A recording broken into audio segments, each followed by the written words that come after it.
Welcome back to the Scouting the League podcast. Rodrik is in transit right now, I think, moving to the northeast of where he is, from Atlanta to North Carolina. We'll miss him, but that's okay. We've got a great guest today. My longtime friend and collaborator and partner in crime, Ric Serritella. Rick has had a very interesting career in football, and he's got a lot more to go. And but we want to bring him on just because he's got so many different experiences and so many things he can share. And so, Rick, thanks again for joining us, buddy, on the Sky in the League podcast. Yeah, happy to be here, Neil. Good to see you, man. I know we just recently connected down in Houston, and I had a chance to tell you off the air what a great podcast you guys have done. But I want to congratulate you on the air for just a treasure trove of information and knowledge. And anybody who's tuning in, if this is your first time listening to the podcast or you're just finding it, I mean, if you are interested in scouting, if you want to submerge yourself in tidbits and information in terms of what goes on in the scouting community, I mean, it's been great. I've had a chance to kind of listen to some of them on my commutes in between schools, especially training camp in August. I hit the playlist and let it rock. So, yeah, man, buckle up. I'm looking forward to it because we've had so many. I mean, we've had countless conversations off the record about scouting, you and I think this is our first on the record conversation. So hopefully we can preach and teach and maybe educate and regulate a little bit from our past 2 decades of experience here. But thanks for having me, Neil. No doubt about it, man. Hey, it's an honor to have you. I appreciate you, buddy. And before we get started, I want to say thoughts and prayers go out to everyone who's in the path of Hurricane Milton. It looks like it's going to be a really bad one, and we're going to be talking football and having some fun here. But just for a moment, want to just remember those people because I know they're going to have a real battle, and hopefully they'll come out of it on the right end of things. All right, so Rick, let's start off by talking about the NFL Draft Bible. I think that's the thing that people think about most when they see you, hear your name, what have you. I believe it launched the same year as ITL, 2002, if I'm correct. That's I right. think that's gonna, no matter what, that's your legacy because of the staying power and kind of, I guess, kind of how it got you here. So tell me a little bit about your decision to start it, to various iterations, because it's been, kind of gone through print and online platforms and what have you. It's got broadcast iterations as well. Tell us about NFL Draft Bible, man, and just kind of take us through the whole era of the Bible. Yeah, no, it's been quite the journey. And I think the evolution of the industry is kind of, you talk about the change. It feels like almost on a year-to-year basis, you almost have to reinvent yourself. And, when Joe Bucksbaum died back in the early 2000s, I felt like, I was a what was it, Pro Football Weekly junkie. Hmm. I was. Always got Joel's draft guides. To this day, still the best draft guides ever produced. And when he passed away, I just like I felt this calling, that somebody had to pick up the torch and run with it. And so I was always fascinated by the draft. I think the Keyshawn Johnson draft was the first one I was truly like all in on it. And you see the John Elway book behind me. I grew up a Broncos fan, and I remember I want to say circa 98, whatever year Zach Thomas came out, the Broncos desperately needed a middle linebacker. Mhm. And I think they had the 28th overall pick, and here we go. And I'm like, man, I can't wait. I hope they take this kid, Zach Thomas from Texas A&M. He's a beast. And the first round rolls around, and they take Ashley Lilly from Hawaii. Mhm. And, if you guys remember Ashley Lilly, the pick did not quite pan out. And so then the second round rolled around, the third round rolled around, and Zach Thomas finally gets taken. And I said, man, well, that doesn't seem right to me. And that's when I started thinking, hey, I might have something here. And I was still a teenager, but fast forward now, my first job out of school, I find myself working for the Mike and the Mad Dog show on the TV side, which at the time, radio on TV was relatively still new. Don Imus was doing it at the time, Mhm. and Don Imus was on WFAN. And the producer Jeff Green on Don Imus had this idea that, hey, why don't we take the Mike and the Mad Dog show and simulcast that on the Yes Network, which is the Yankees Entertainment and Sports Network. And so I helped launch that show. You talked about all the hats I've worn in this industry, man. What a great start to my career. George Steinbrenner signed my first paycheck. Wow. Uh, I got to work for a startup billion-dollar company, and there was just so much opportunity. I just submerged myself into the whole world, and I interned for 7 months from New Jersey to Stamford, Connecticut. I commuted. I remember, sometimes with the traffic on the way home, Friday nights being 4 or 5 hours, just one direction. And I did that for no pay. Quite different times back in the day. You were not expected to get paid as an intern. And, the reward or the payoff was the education and the networking that you got. And I will say, like, I down the road, winded up receiving several jobs from the people that I met during my time as an intern. Mhm. And at the time, the draft was held at the theater in Madison Square Garden, right down the road from where I was living in New York City at the time, Astoria, Queens. And I said, "Hey, man, listen, the draft is right down the road here. We don't have," and the Yes Network website was trying to cover all these different sports. I said, "Hey, I think we need some NFL draft coverage. I'm your guy." And we didn't have many guys back then, so we were a startup, even though we had money, and they sent me out, and the first ever NFL Draft Bible appeared on yesnetwork.com. And to show our age a little bit here, Neil, Microsoft Word was not a thing. You didn't have all these programs and spell check, and so I get done. I'm submit all my reports, and Fred Harner, if you work in the media world, you might know who he is at the time. And I'm all anxious, a young 22-year-old wet behind the ears. Oh, Fred, how was it, man? And Rick, it was great, man. Really solid content. But man, you spelled wide receiver wrong every single time. So I had my I and my E's I flipped. before E except after C, right?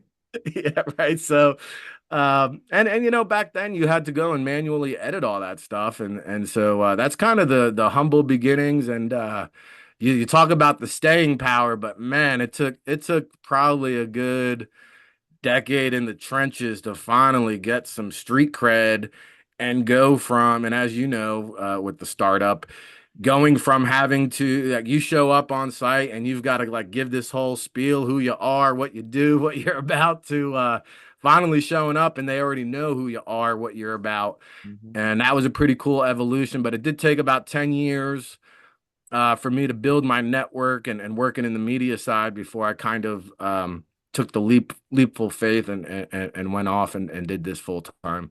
So Rick, how are you keeping the lights on at this point? All right, you're an intern, you are not getting paid. You got to eat somehow. What were you doing to make that happen? Yeah, I mean, at this point, I was just surviving, right? So I talked about interning for 7 months. I finally get my first job offer for a whopping $30,000. And I mean, I was like a pig in shit. I mean, I was able to just survive. I was able to move to Stamford, Connecticut, and get myself an apartment rather than sleeping on the executive producer's couch, because I was doing the NFL Now, which at the time with Mike Francesa was one of the only nationally syndicated football shows in America. And so I was doing Mike and the Mad Dog 5 days a week, NFL Now on the weekends, and picking up some extra side change. And they would need people to take in satellite streams overnight. So instead of going home, I said I take the extra $200 and just pull an all-nighter and pulling these streams and highlights. And so yeah, living in New York City, 22 years old back in 2002 for 30 grand, you're just existing, and that's really what it is. And man, it feels like a long time ago, but I feel like I'm just getting started right now. I heard you, man. I heard that. All right, so we alluded to the fact that you had an online draft-based service in the NFL Draft Bible. When there these days, especially, there are so many people out there who are expressing their uh who they like, who they don't like on social media or anywhere else. There's a lot of places you can go to find draft opinion. How do you separate yourself from everyone else? How do you make it something that everyone else sees as more relevant than other content out there, maybe when it comes to the draft.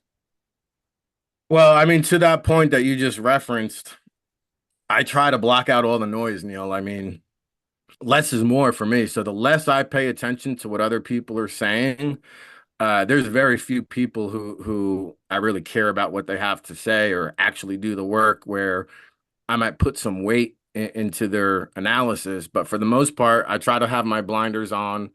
And also the way the draft Bible got its backbone was really finding the under the radar guys.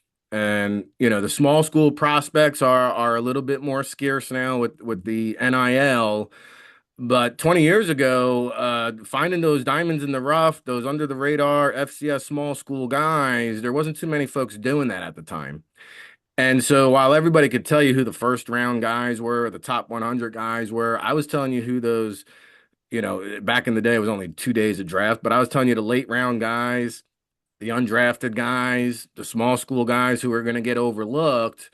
And that's really where, I gained a name for myself. I think that's why, I had this NFL draft guide, and then suddenly it's like, oh, wow, this GM's subscribing, this GM's subscribing, and like all these teams are subscribing. Well, I might have something here, but yeah, because I had information on small school guys. I was reaching out to the schools. I was, getting the DVDs sent in and watching these guys and getting the background on small school guys like back in the day. Also, I think like the adaptation of technology, uh, I was an early adapter to technology. In fact, I remember the NFL tried to ban me from the draft because before YouTube, there was something called Ustream.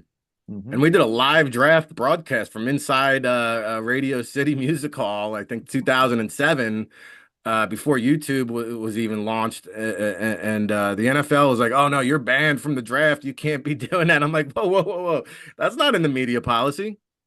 So, in a way, we were kind of responsible for some of these new media policy rules. But the fact that like podcasts are a big deal now, we're on a podcast now and to think back and say that, man, I was doing that back in '07, like three, four. I mean, and my guy Beau Marchant, I mean, we would do three, four, sometimes 500 interviews on draft prospects for that year's draft class, right? And I really do believe we were ahead of our time that way. Yeah, no doubt about it. That's incredible coverage. Okay, so if you're starting Draft Bible today, what would you do differently from when you started in '02?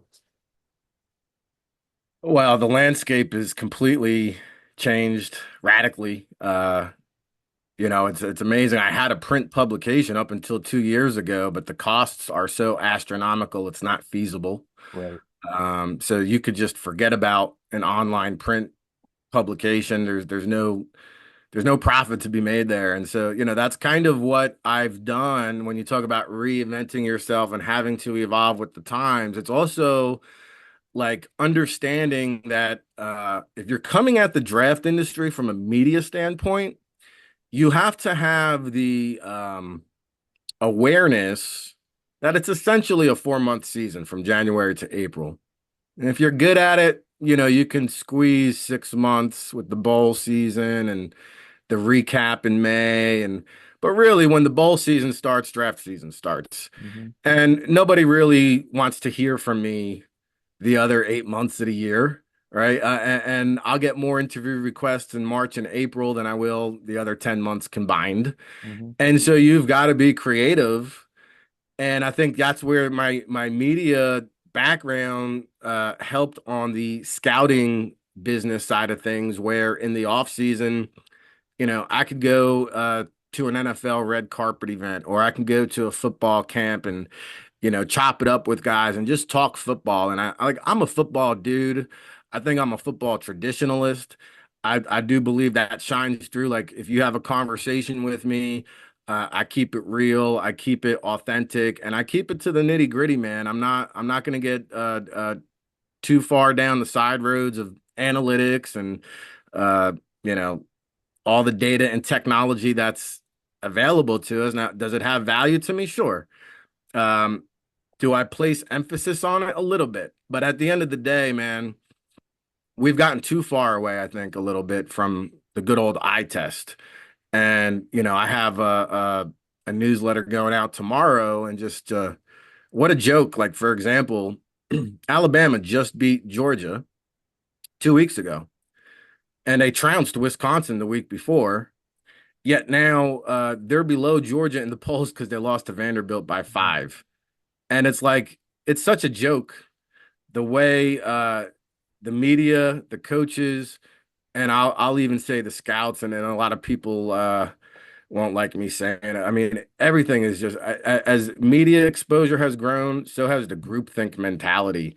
Right. And I find, Neil, that there's less originality, less, real thoughts. I see a lot of proliferation of AI. Some very well respected people I know personally, using AI. I think it's created shortcuts, laziness, a reliance on technology, whereas you used to have to lean on your networks, your contacts, and go out in the field and do the work. And so that's kind of where it's evolving. And so what would I do differently now? I'd probably find out, the super, I'd invest in an algorithm expert because everything is based on algorithm these days. That's a great point. And so, like, it really has nothing to do with the quality of your content. Now, a guy like me, I'll always have value because I have a following, I have a loyal following, and I am a real person, and you're going to get real analysis. And I think as this business continues to grow, you're going to see fewer people like me. And quite frankly, like, if you're not attached to a mainstream media brand and you want to be an NFL draft analyst, you are not going to survive in this business. And think about that. You can count on one hand how many people make a living off of the NFL draft year round. Now, they make a very lucrative living, but again, it's a very, very small percentage of individuals. Hmm. And I think, the common person doesn't realize, like, even this Edmonton Elks scouting job I have, we added up all the scouting and front office positions in the world that actually pay, which is what the NFL, CFL, UFL. There's maybe 700 of these jobs, Neil, I think on the that'd be a planet. very high number, but yeah. Right. So you figure 20 guys in every NFL front office, roughly 600, Hmm. and then you got the UFL and CFL. So Hmm. I mean, that's like half the number of players in the NFL. So to me, it's like it's twice as hard to become a scout. And people probably see me pop in the scene and I meet guys now, they probably say, who the heck is this guy? But they have no idea of the 23-year journey that it took to get there, right? Right. Yeah, that's a great point. And it does certainly doesn't happen overnight. Okay, so let's move over to your work with the NFLPA Collegiate Bowl and other All-Star games as well. What's the best part of helping with an All-Star game, and what's the worst part, Rick? Well, the best part is giving back, without a doubt. I mean, it's something that you and I think have always done throughout our careers, is try to help individuals in this business because the more you help, just like anything else in life, it doesn't just apply in football. The more you put out, the more you get back, Hmm. right? And I've always been a believer that gratitude is the best attitude in this business because you get rewarded with the dividends on the come around, right? And I'm sorry, what was the original question? I'm Just sidetracking. the hardest, well, I mean, the hardest part of The being most, involved in yeah. All-Star games and the easiest and the best part. So yeah, so the rewarding part is giving guys an opportunity and finding the Julius Chestnuts of the world of Sacred Heart and pounding the table and saying, like, hey man, like, if this dude is not an NFL player, like, I'll bet my life on it, right? Mhm. Like, that's how intense we get with some of these war room scouting calls. At least I do, Mhm. and that's the funnest part. Now, the worst part is just the politics involved in the All-Star game, and I think, for the most part, a lot of, like, there, when I first got involved in the All-Star game circuit, there was a lot of payola going on. Mhm. Okay. and there was some pay to play that I think has receded. I don't know if it's been completely eliminated, but some of the shenanigans being pulled were disappointing to Mhm. say the least. But yeah, I just think that, individuals who work for other all-star games talking bad about me as an individual, never mind the event, but it's like, dude, you don't really know me. So I don't know how you can have that opinion of me, but it's just funny some of the stories that would come back to me and some of the stuff that I would hear that were so far off the mark. And I think part of the problem is some of these all-star game directors make it about themselves instead of the players, and that's truly terrible to see. Mhm. Mhm. So Rick, in my first All-Star game in '07, and I've tried to be pretty upfront about that. I think I've even blogged about it. Pierre Thomas, who turned out to have a 7 or 8 year career with the Saints, won a Super Bowl with them, one of their best, certainly one of their best players in their backfield, was a player that I deemed not good enough to come to my puny little entry-level All-Star game in 2007. Do you have any players, because we all have them, that hey, you're running an all-star game, someone comes to you and say, I got this kid. You're like, you know what? I don't know if that guy's gonna measure up to my all-star game. And then on the other side of it, what are the players besides Julius Chestnut that you liked, maybe not many other people liked, you got him into a game and he proved himself and showed that you were correct about him. Yeah, the ones that I pounded the table for that I couldn't get into the game are easy to remember, right? And I think Christian Benford from Villanova would be the one guy that stands out to me. I mean, I did cartwheels trying to get this guy into our NFLPA ball. I know our good friend Dane won't mind me telling the story, but like, we're on our scouting call, and I bring up Christian Benford, really good looking, long, lengthy, physical corner out of Villanova, not even on the Blesto or the National, right? And so like, the term is, I got a guy. Like if you got a guy that's not on the national list, it's like, I got a guy. And so Dane pulls him up, first play, Jahan Dotson in the slot. They're playing Penn State, runs a post, takes it to the house. I don't know, Ricky. I don't know. I said, Dane, I said, you know how many guys, how many corners Jahan Dotson has done that to? I said, so long story short, we didn't get Christian Benford in the game. Hence my Julius Chestnut story when I said, I've been trying to get Julius in the game all season long, and he was injured his senior year, so he wasn't as explosive. And finally, I pounded the table. Literally, I said, "Man, if this guy's not an NFL player," I said, "I'll bet my life on it." And we finally got him in the game. KJ Osborne was another guy, man, just because he led the league, he led the country in kick returns coming out, and his character was prestige, very smart. FBI and really liked KJ Osborne, couldn't get him in. On the opposite end of the spectrum, there's been probably too many I can count. Um, I'll give you a guy though, Neil, that wasn't necessarily in the NFLPA Bowl, but I couldn't have been more wrong about. And I go down to the Maryland Pro Day, and Yannick Ngakoue was there, and I think he went in the first round, if I'm not mistaken. Who's up there? Yeah, and he was just so bad out of shape. Like this guy had zero conditioning, and I just completely wrote him off. And I think I gave him a day 3 grade, but I was like, man, I want to touch this guy. Now he came into the league, and it wasn't a long career, a lengthy career, but he did have a short stint where he was, double digit sack kind of guy. So I definitely missed the boat there. But yeah, I mean, there's a lot. There's probably too many to list. And those are probably the best learning experiences. And I would say like the quarterbacks are probably still to this day the hardest position to project just because there's so many variables from the mental, the character, and then most importantly, I believe is the situation and coaching elements that they're surrounded by. Hmm. Hmm. I mean, everybody. There's another very popular draft expert who we both know, and I won't name him. I don't want to embarrass him. This is the '03 combine, I think. And this is my first combine, and I'm scrambling around and I'm in the media room. And you probably in that room. Back then, it was in a kind of a smaller room at Yeah. the convention center, and they had podiums on both ends. And they would bring someone in and stuff them at this podium. Then they'd stuff another guy at the other podium. And they wouldn't even announce who it was until they got to the podium. So you didn't really know. I remember I went out to take a bathroom break and I was rushing back in, and this guy was leaving out the other end of the room. And I asked my friend, "Who was that guy?"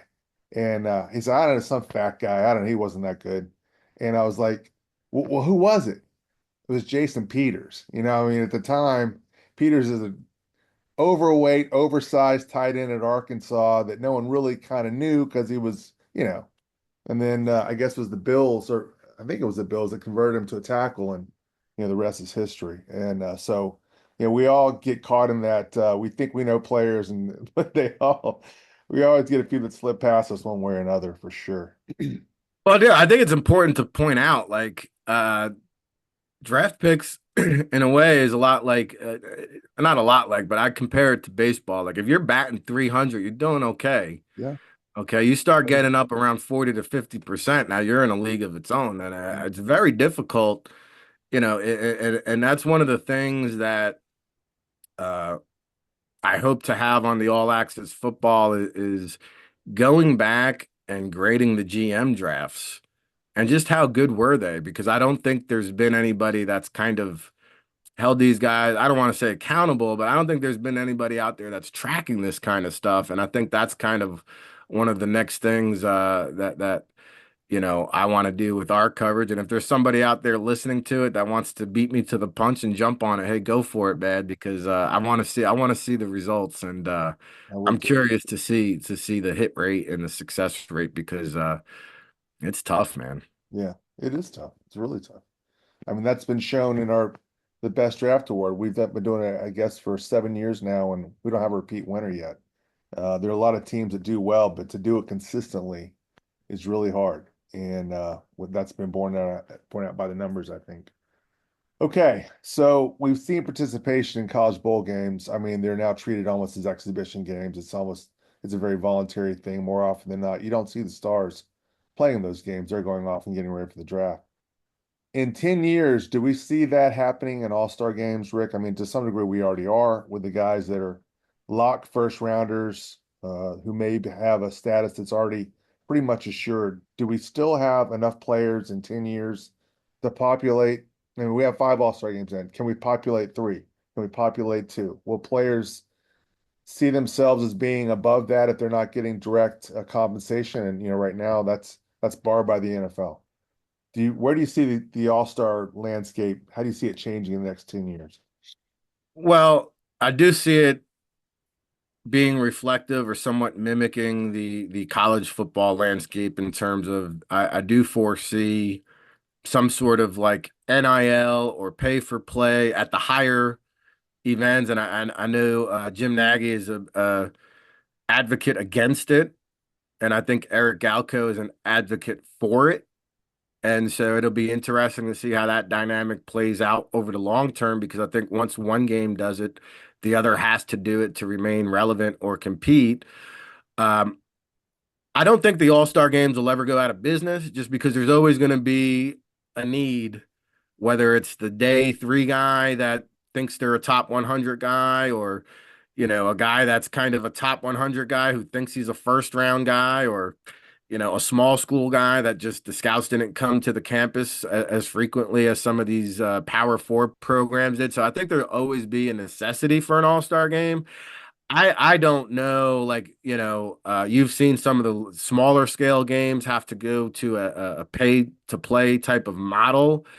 Is that sustainable? Will the folks Ken Fiore on Park Avenue continue to allow that? Those are questions I don't know the answer to. I do know this.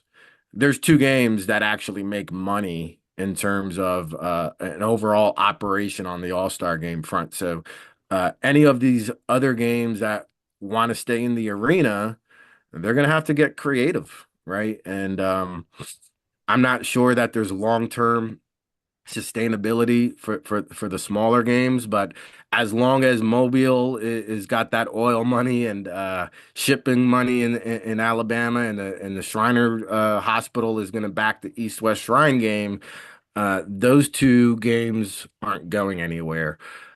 In terms of the others, I mean, I think it remains to be seen. I wish them the best. I hope they are able to operate and stay in business because I think it's only beneficial to everybody. But being on the other side of it, I know how difficult it is to sustain long-term existence, never mind success. Mhm. We talk about just existence, right? And it's a tough deal, man. Yeah, and it really is. All right, so all-star games are an important part of the pre-draft cycle, as is the combine. There's really kind of three steps: all-stars, combine, and then the pro days. You are a very tech savvy type person, you're an early adopter. As we see more and more players getting chipped in practices, in games, and we see technology evolving in that direction, do you think we still have pro days in ten years? Are we still taking 40 times? Are we still measuring VJs and BJs and doing shuttles and all those kind of things? Is there still a need for that at that point? Well, I do think there will be evolution of the process, but the scouting world likes the apples to apples and orange to orange Absolutely. comparison, right? So like that's why the combine has been around for 40 years without a change to it. Right. And I actually wish they would change some of it.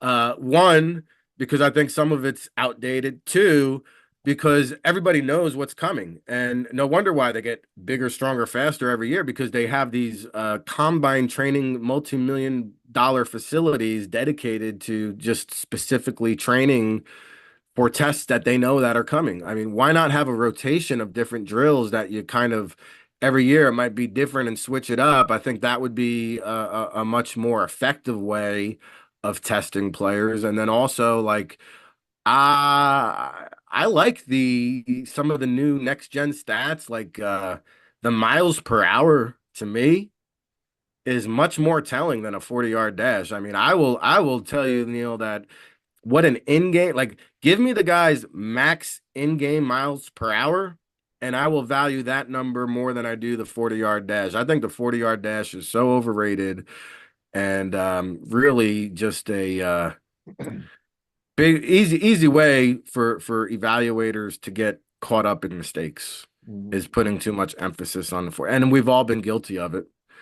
But I think as I get older and wiser, I tend to distance myself from it. But yeah, I think some of like the change of direction, speed, and some of these next gen stats, I think only makes sense for there to be some evolution. Now, I don't know if we're gonna get it. I hope we do. I think the combine, when it does finally move, will be a big change.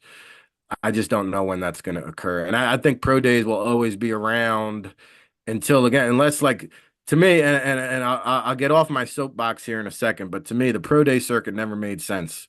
You invite the best 350 guys to Indianapolis to test them and be cost efficient and time efficient, and then we spend the next month visiting 150 schools all over the country to go and identify the next best 700 guys. Like, no, it's stupid. Just have a secondary combine or expand the combine, make it 500 guys.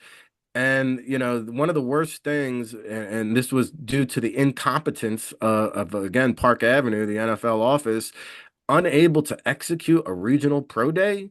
I mean, give me a break. Mhm. Uh, Hire you or hire me or hire somebody that does this and make it efficient. Make it five destinations for scouts instead of 155. To me, the pro day circuit is the most senseless exercise that we have to go through and endure as scouts. And I love it and I hate it at the same time, if that makes sense. No, I get it. I get it. I think as a scout, as I'm not a scout. As people who are involved in the game, we all think about these things and how we can make it more efficient. And that's one of the areas I think that would could be made more efficient. I wrestle with taking opportunities away from kids that may not otherwise have them, if not for the pro day. I think about the Austin Ecklers and the Taysom Hills and the guys that went out and just blew up their pro days. And would they have that same opportunity? I don't know. Would they get invited to a regional? I don't know. So it's hard to say. It's something that I go back and forth on. I certainly understand your. Well, it doesn't have to be that complicated. I mean, on the map, you just divide it into five regions. If your school falls into that region and you know, you have the necessary scout recommendations, which is two nowadays. I mean, like you get an invite, you know, Mhm. and the schools can still be justified to hold their own individual pro day, and whenever scouts want to show up can show up. But my point is, like, this can be there can be a much more effective way of doing this, and I just don't know why nobody has taken the initiative to do so. Mhm. Yeah, well, I agree with you there.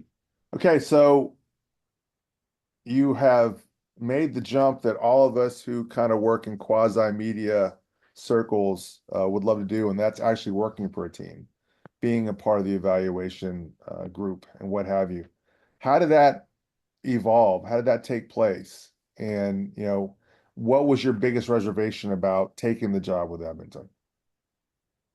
So, you know, I've done the All-Star circuit for like the past 10 years, and the NFLPA did away with their event and they didn't give us much notice about it. So I was just kind of hanging out, doing my own thing, which I've done for quite some time. And G. Roy Simon called me, who was the assistant GM at the time of the Edmonton Elks, now the current GM, interim GM, I suppose. And so he just, you know, he placed a phone call and kind of put out a feeler. And you know, he initially called to tell me that he was looking for somebody and if I had known of anybody. And so I guess he was kind of fishing around to see if I was interested and kind of slept on it. I guess my reservation about it, Neil, was like, you know, I had left the last time I had actually worked for somebody. I did the Tiocho show for NBC Sports when right before Dick Ebersol retired, and that was like 2010. And so I guess my reservation was like, hey, I've never had to really go and work for somebody else, and even the All-Star Game circuit, like I kind of did my own thing, had my own schedule, and really didn't have anybody Dane, you know, one person to report back to. And so I guess, you know, the difference here was like, hey, being part of a team building concept, which I can tell you is the most rewarding part of the evaluation process is just seeing it, like going out to training camp when I was out there in May, and you get these collection of individuals that you know, basically since November, that, you know, the past 6 months, you're basically out there trying to collect and recruit the best possible talent, and then to bring it in there and see it come to fruition. I think that's the most rewarding part, and we're all have this common goal to win a championship, as opposed to the All-Star game circuit where it's like, hey, you get that exhilaration like out in Pasadena, they get off the bus, they look the part, the scouts are excited, and that's like, you know, as much of an adrenaline rush as you're going to get on the All-Star game circuit, and it lasts for a week and then it's over and you do it again next year. Well, that you get this feeling on a week to week basis, and that's the excitement and the fun of it. And I will say, like, you know, in the CFL aspect of it, in the front office, because you know, we have two Canadian scouts and two American scouts, and so us two American scouts are essentially responsible for scouting the entire country. And so I'm not up there, you know, in the thick of you know, traveling with the team, being there. You know, I got up to a game in Montreal, but I will say, like, you do feel somewhat disconnected. You know, like, hey, we were out in Houston on Saturday night. I'm looking for upgrades, and you know, the Elks are getting ready. Like, I'm flying home to Jersey while on a plane while they're playing a game. So like, you do feel a little bit disconnected that way, but man, the team building concept is just addictive because when you're going through that process, there's just not enough time in the day, especially with a front office budget that doesn't allow you to have that 20 minute. I mean, we're doing the job of what the NFL front office does with 20, we're doing that with two. And so it's a challenge that, working the All-Star game circuit was in a way, in essence, preparing me for this opportunity because the All-Star game circuit, especially the NFLPA Bowl and even more so the College Gridiron Showcase, like I was doing, it's a unique eye because when you're evaluating or scouting for those games, you've got to not only be able to identify talent, but you need to identify the talent that might not be like that's just not good enough or has some kind of wart or so. You've got to identify the guys who are going to be late round or priority free agents or guys that have make it trades. And that takes a unique eye. And that's why even like before I even took the CFL job, I used to say this, and again, probably an unpopular opinion amongst NFL scouts, but I've always respected the heck out of Canadian Football League scouts more so than the NFL scouts because I think it is a harder job, Mm-hmm. right? Hmm. So, Rick, I think most people on this call know the NFL scouting evaluation process. You send out 10 to 12 scouts across the nation, more or less from August until December. Then you've got All-Star games in January, the combine in February, pro days in March, the draft in April. What is the evaluation process like? How does it compare on the CFL side with much smaller numbers, much less finances, all those kind of things? Take us through up until the CFL draft, which is usually shortly after the NFL draft. Yeah, I mean, I don't think the process is too much different. I think you're just looking at it through a different lens, right? You're again identifying the guys who just aren't good enough for the NFL. And I think, how my process has changed, whereas, with the NFLPA Bowl, for example, I would make it a priority every Saturday to be on location at a college football game, sometimes two games, sometimes three or four games in a 2 day span. And to me, that was the most effective way to go about the All-Star game process, just because you need those boots on the ground.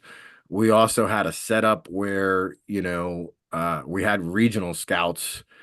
And so, in addition to having a national scope, I was also responsible for the Northeast region.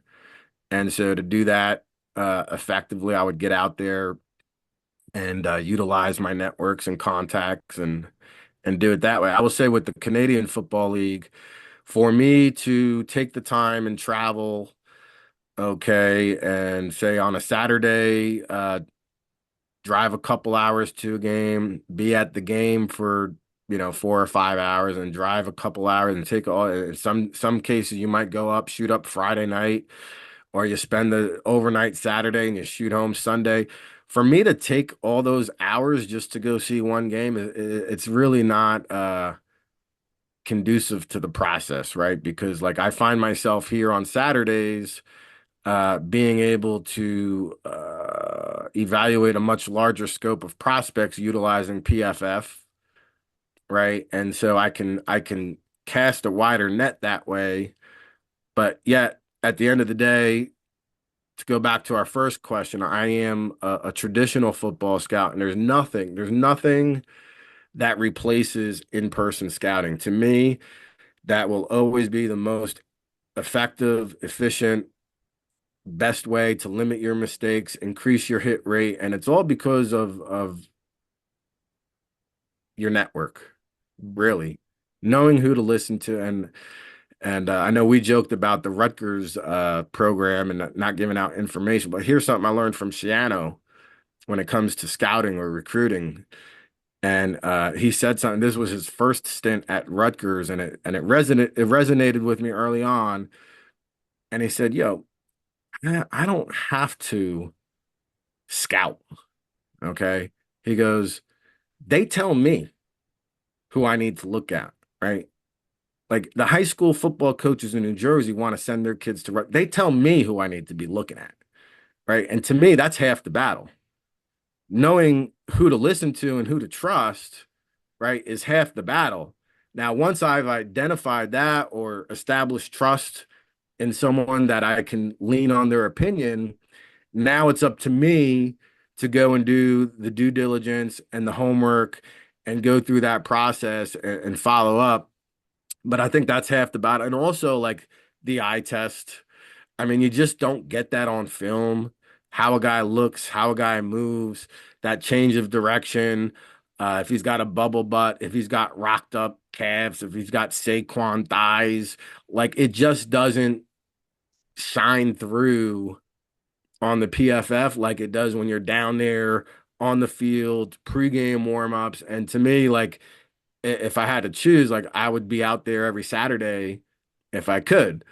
But with my current role and my current job duties, it's like, yeah, well, how many FBS schools are there nowadays? 155, I don't know, something like that. Up there. So, like to try to cover or encapsulate all those schools, you've got to try to like pick and choose your battles, and it's one of the bigger challenges, I believe. Mhm. All right, so Rick, as we wrap up, getting close to wrapping this up, man. One of the few roles that you haven't filled in football is player representation. Why? Have you ever considered it? And if not, why not? No, uh, one, you've got to have a very deep pocket, which I don't have. I mean, if you really want to be somebody in the agent community, you've got to be a millionaire, multimillionaire, real talk. And unless you want to have a partner, and I'm sure, we could do a whole nother podcast on how partner relationships pan out in the agent world. So, Not easy. I've learned and witnessed firsthand from a lot of associates and friends that have been burnt in that business. And I think, again, it's every business is cutthroat. I have not seen a more cutthroat business than the agent industry. And, I am just not, there's enough evil in this world coming at me on my personal life that I've got my hands full. And so I don't need to be involved in the agent world where it's pure evil and it's pure backstabbing. And it's true. And it's like, you get a guy and you're not making, 9 times out of 10, you're not making money on the original contract. And then you got to hold your breath and hope that someone doesn't poach your client on the second contract, which, oh, by the way, is a 4-year window. Man, you better buckle up and strap on and hold on tight, man, because I've seen way more unsuccessful stories than I have successful stories. And listen, 10% of the agents, maybe even less, you know better than I do, Neil, but I would say that, there's probably 10 agencies controlling 90% of the players in the NFL, give or take, right? And you've got about 1,000 other agencies competing for that 10%. And to me, it's not really a matter of like who's the most qualified or who's the most skillful at their job. It just comes down to, especially, I hate to say it, in this day and age and the mentality of the modern day player, it comes down to like, hey, how much money can you put in my pocket? And that's not what I'm about. Um, and so that's why I've kind of stayed out of that arena now. Listen, I get the lore and why people get into it, and the end, the pot of gold at the end of the rainbow is much more lucrative than probably anything I'll ever see in my lifetime. So I understand it. It's just not for me.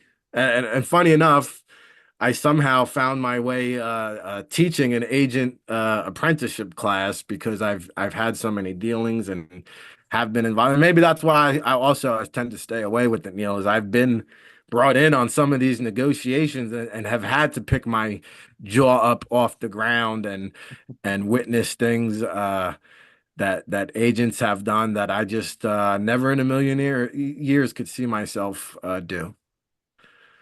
You want to play in the NFL, be the top one half of the top one half of athletes and have really great luck on injuries. You want to coach in the NFL, pay dues for 20 years and hope you find the right guy to attach yourself to and make sure you don't make any mistakes here. You want to be an agent in the NFL, pay $5,000 and pass a 60 question open book exam. All three are in the NFL. It's a much quicker path. It's just once you get there, once you get past that exam, man, there's a lot of hidden things that a lot of people don't expect, I think. All right, so Rick, last question, buddy, as we wrap up this hour. If I want to work in the game, but I don't know if I want to be an agent or a scout or a member of the draft media, what piece of advice would you give me? Number one, in determining which path to take, and then number two, getting my foot in the door once I do make that determination. Yeah, I mean, I think you've got to just immerse yourself and surround yourself with the people, places, and things that you want to be. And you might not know what avenue of football you want to work in. I had no idea. I knew I wanted to work in it though, and I got into the building as an intern. And I think that's what you just need to do is get yourself in the building and then make yourself indispensable. I know, like, we talked about my humble beginnings, my early days. I came in and I was the annoying guy popping into everybody's office, like, yo, what can I take off your desk today? What can I help off your plate? And then all of a sudden, you get delegated all these tasks and responsibilities. So, like, we talked about the end of my internship was up at the end of the 7 months, and they said, "Well, wait, hey, wait a second, we can't let this guy walk out the door. He's doing X, Y, Z. Who's going to do all this now?" So I Mhm. think you just got to go in, take on as much responsibility as you can, say little, listen more, find a good mentor. I mean, there's nothing more valuable, especially early on, in having a great mentor. And I think in the scouting community, you'll find for the majority, I think most people are very receptive to giving back and helping out, and I know I always am. And so to me, it's just like, hey, get out. You know, I would say like I generated a lot of business and clientele from just going out to events, Neil, not knowing what to expect, but Absolutely. just shaking hands and meeting people and introducing myself. And then you just never know where that next job or where that next opportunity is going to come from. We talk about this Edmonton Elks job I have right now. Well, I remember G. Roy Simon when he first cut his teeth in the scouting business. I mean, he was scouting for Hamilton, I believe, and doing these little pro days and all-star games. And he'd come seek me out at the NFL PA Bowl and hit me up for information. And it's just like, unless you're out and about on the scene, boots on the ground, like you're never gonna get anywhere behind a keyboard on social media. Like, unless you're making money on social media, stop wasting your time. Amen. Get off the keyboard, get out in the streets, man. Get out there in the field and start shaking hands and introducing yourself and make sure you got a firm grip and you look somebody in the eye because I mean, like, that's some of the simple things I'm teaching people. And it seems like simple life 101, but like, dude, I can't tell you how many people give me a dead fish handshake, don't look me in the eye, and it's like, you want to come work for me? I'm gonna go trust you to be a face of my franchise or represent my organization, and you're gonna go give me a dead fish handshake and can't look somebody in the eye, can't have a conversation. I mean, these are the things that are dooming individuals' careers before they even start. And Mhm. it's like, yeah, these are things that you can control now. And it's like we need to get back to just the roots. And I think everything works in waves. We're going through this technology wave. I think we've been kind of overkilled with it. I think now we're going to start going back to some of our more traditional ways and find a balance that works. No doubt about it. All right, Rick, where can they find you if they want more pearls of wisdom, if they want to learn more about what you do, and how they can succeed in this game? Yeah, man, listen, I'm not hard to find. I'm out there on social media, Ric Serritella, All Access Football, NFL Draft Bible. I mean, I think the fastest way to find me is go to allaccessfootball.com. I still have a little bit of a media presence going on and still doing some radio shows and some podcasts like that. I will say I've got some big plans in store for the upcoming NFL draft season, and I'm really excited to to announce them soon. I can't disclose what it is right here. We'll call that a little tease from my days of working in the media, but I appreciate the platform. Again, hats off to you and Rodrik. Please tell him I said hello. And again, continued success to this podcast, Neil. And I'm sure I'll see you soon, my man. Well, speaking of Rodrik, you can find him at Right Step at ADV. He's a incredible and very important part of this podcast. We'll try to get along without him this time, but not next time. He'll certainly be back next week. You can find me at InsideTheLeague.com on the web, at Inside the League on Twitter, and a lot of other places as well. Like Rick, I'm not hard to find. Um, it's been a lot of fun talking to you, Rick. I appreciate it. Whether you are in evaluation or in the media or in all-star games or something else that we haven't even listed, you're going to have to do a little bit of evaluating. So, as always, I encourage you to keep scouting.